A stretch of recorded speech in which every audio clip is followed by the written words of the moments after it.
Oshio, hello again. You know, um, as I was saying before, is the fact that Jesus, he does exist, and they are true Christians, and that, but just because you haven't seen something doesn't mean it has never happened, and it makes it difficult sometimes when you have false people out there. But here's the thing. I know God is real because of what He's did for me. And I know that there's a lot out there that can tell about the wonderful things that God has did in their lives. And I think it's our duty, and it is, to tell about what He's done, and as well as the desire to share of what He's done in our lives, the things He's did. And I might get dates and times and things mixed up. It's hard to remember.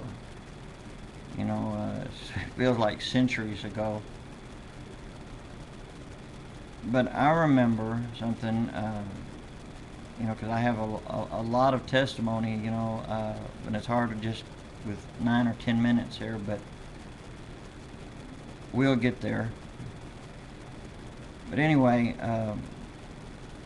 when I was younger, yeah, I know it's hard to believe I was a young person once. But anyway, I can remember,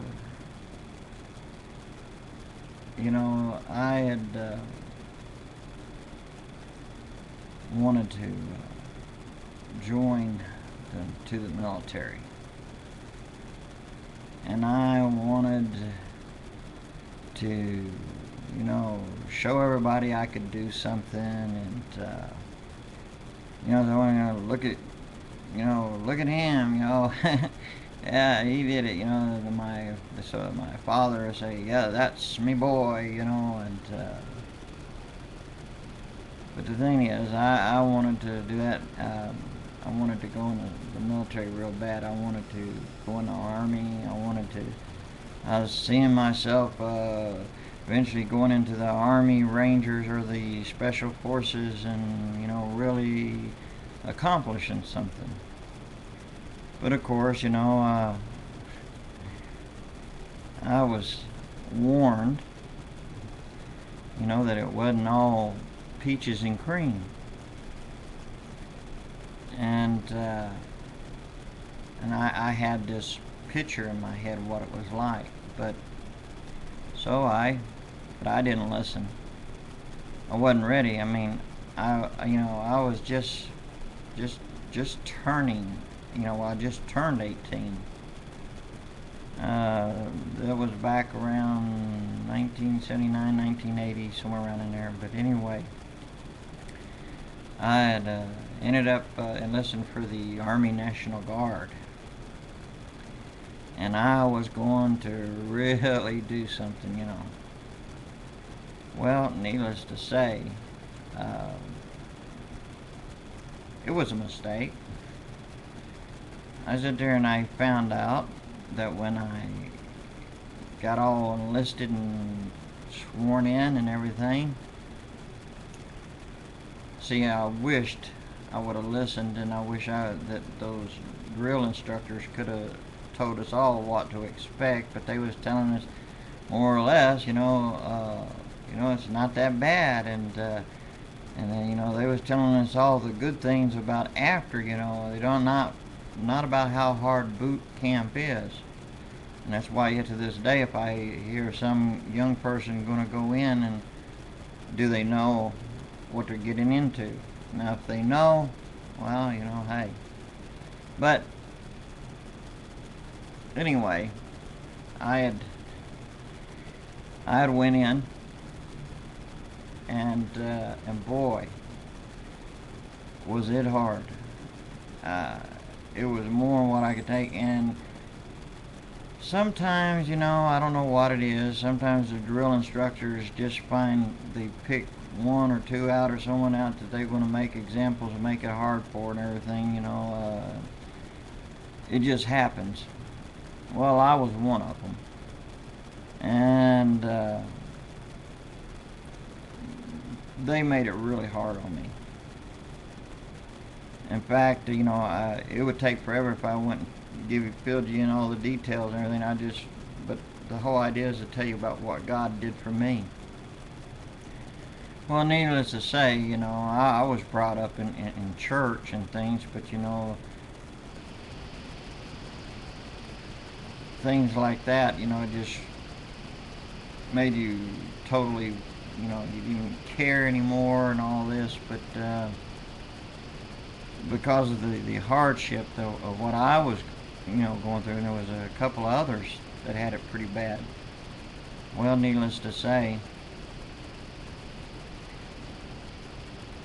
I ended up at one point where, you know, and I'm not exaggerating. I mean, I'm talking literally.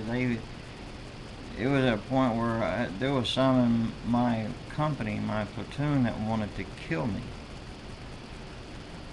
and they was making it hard on me and everything. I was, and ended up, I was about ready to, you know, I just didn't care anymore. I wanted to get out of there or kill myself. I mean, really kill myself. But anyway, I attempted to go AWOL. Actually, 2 times. The second time I was successful, but the thing was is I had, and see, I was out there at Fort Leonard Wood, Missouri. And I was got out in the hills around out there from the base. And because when we first came into the fort there, the base, it was dark when all of us recruits and all that stuff came in, so I didn't know where the front gate or the back gate was. But anyway, I had decided to make an escape, and needless to say, they ended up catching me, and well, that made it worse on me. I was even locked up in a little room. It wasn't even the sergeants or whatever, drill instructor and the corporal in there did not. They had people, some of the trainees and some of the others there watching after me in this one little room, and I wasn't allowed to bathe or anything, you know. I was about ready to go nuts, but I managed to trick the drill instructor when he wasn't expecting. He had me in the latrine to clean the latrine and everything, and when there was a phone call or something come in, so he was the only one there watching me. The others was I think the mess hall or whatever. But anyway, they made a run.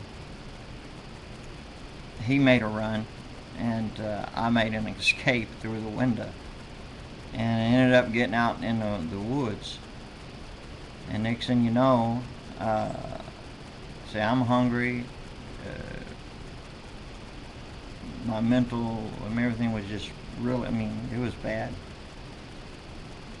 And I will finish this on the next one,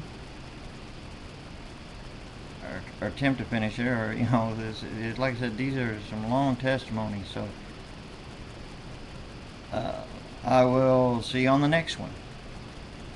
God bless. Shalom.